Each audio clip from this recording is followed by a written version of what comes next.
गांव के किनारे एक खंडर हो चुका पुरानी हवेली खड़ी थी। गांव का हर व्यक्ति उस हवेली के बारे में जानता था, लेकिन कोई इसके बारे में बोलना नहीं चाहता था। यह हवेली एक समय में एल्ड्रिच परिवार की संपत्ति थी, जो करीब एक सदी पहले एक भयावह आग में बर्बाद हो गई थी। उस हादसे में सिर्फ एक ही व्यक्ति बचा था, सबसे छोटी बेटी लीला एंड्रिच। लेकिन कुछ वर्षों बाद वह भी रहस्यमय तरीके से गायब हो गई। तब से यह हवेली वीरान खड़ी है। एलेक्स एक युवा इतिहासकार जो अज्ञात और अलौकिक चीजों का शौकीन था, इस हवेली को देखने की जिज्ञासा में वह वहां पहुंचा। उसके पास सिर्फ एक टॉर्च और कैमरा था। शाम का समय था और सूरज ढलने वाला था। हवेली के चारों ओर की हवा भारी और ठहरी हुई थी, जैसे समय वहीं रुक गया हो। एलेक्स ने लोहे का जंग लगा फाटक खोला, जो दर्दनाक आवाज के साथ चरमरा उठा। फाटक के उस पार एक पत्थर की पगडंडी पर जंगली बेलें फैली हुई थी, जो हवेली के सड़ चुके दरवाजे पर जाती थी। जब एलेक्स हवेली की ओर बढ़ा तो उसने दरवाजे के ऊपर एक अजीब सी आकृति देखी। एक आंख जिसके चारों ओर घुमावदार रेखाएं बनी थी, मानो उसे घूर रही हो। दरवाजा चरमराता हुआ खुला और अंदर एक विशाल लेकिन जर्जर हो चुका फॉयर दिखा। छत से झूलते हुए झूमर जाले और धूल से ढके हुए थे। दीवारों पर एल्ड्रिच परिवार के चित्र लगे हुए थे, जिनकी आंखें एलेक्स का पीछा करती प्रतीत हो रही थी। उसने चार टार्च जलाई, जिसकी रोशनी भारी और बासी हवा को चीरती हुई आगे बढ़ी। अचानक एक ठंडी हवा का झोंका आया, जबकि खिड़कियां पूरी तरह से बंद थी। एलेक्स का दिल तेजी से धड़कने लगा। उसने दूर से किसी पियानो की हल्के हल्के बजने की आवाज सुनी, लेकिन ध्वनि धुंधली और बिगड़ी हुई थी, जैसे यह किसी और समय से आ रही हो। हवेली को एक सदी से भी अधिक समय से वीरान छोड़ दिया गया था। यह कैसे हो सकता है कि कोई अभी पियानो बजा रहा हो? लेकिन जैसे वे वहां खड़ा रहा, संगीत तेज होता गया, मानो उसे हवेली की ओर गहरे हिस्से की ओर चीख रहा हो। उसकी टार्च की रोशनी झिलमिला उठी और एलेक्स लगभग अनजाने में उस दिशा में चल पड़ा जहां से संगीत आ रहा था।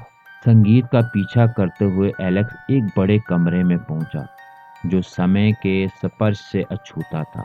कमरे के बीचों बीच एक भव्य पियानो रखा था, मानो किसी के आने का इंतजार हो रहा हो। पियानो के चारों ओर कुर्सियां करीने में लगी थी, मानो किसी अधूरी प्रस्तुति के लिए।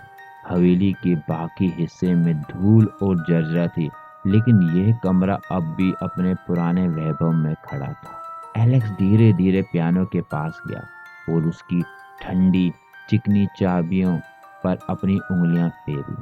अचानक चाबियां खुद ही दब गई। एक विचलित करने वाला सवा निकला। एलेक्स घबराकर पीछे हट गया। कमरे का तापमान अचानक से गिर गया और उसकी सांसें हवा में साफ दिखने लगी।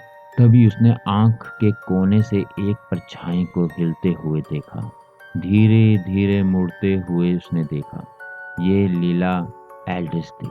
वह पियानो के पास खड़ी थी, उसकी आंखें खाली और भावनिया थी। बिना कुछ कहे उसने अपने हाथ से कमरे के कोने में एक अंधेरे प्राचीन आईने की ओर इशारा किया। एक बड़ा आईने में दिखने वाली छाएं हिलने लगी, जबकि एलेक्स के पीछे कोई नहीं था।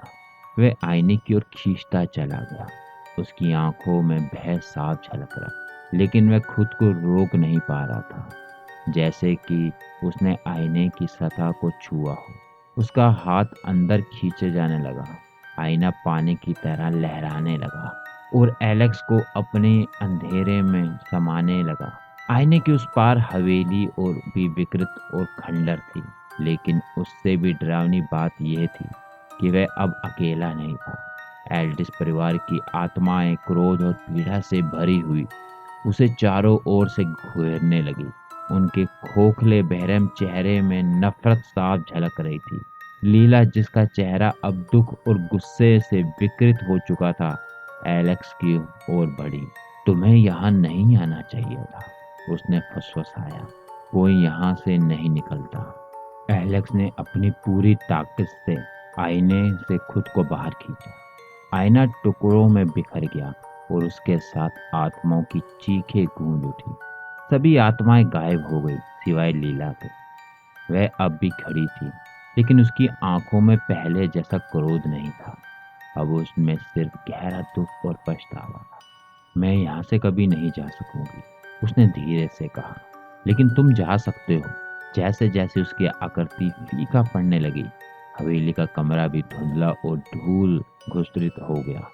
एलेक्स जमीन पर बैठा, उसकी श्वास तेज थी और उसकी आंखों में अजीब सा चिन्ह उभर आया था। वह आंख और धुआंधार रेखाएं जो उसने हवेली के बाहर देखी थी। लीला की आकृति धीरे धीरे विलीन हो गई, लेकिन उसकी दुख भरी उपस्थिति कमरे में अब भी महसूस की जा सकती थी।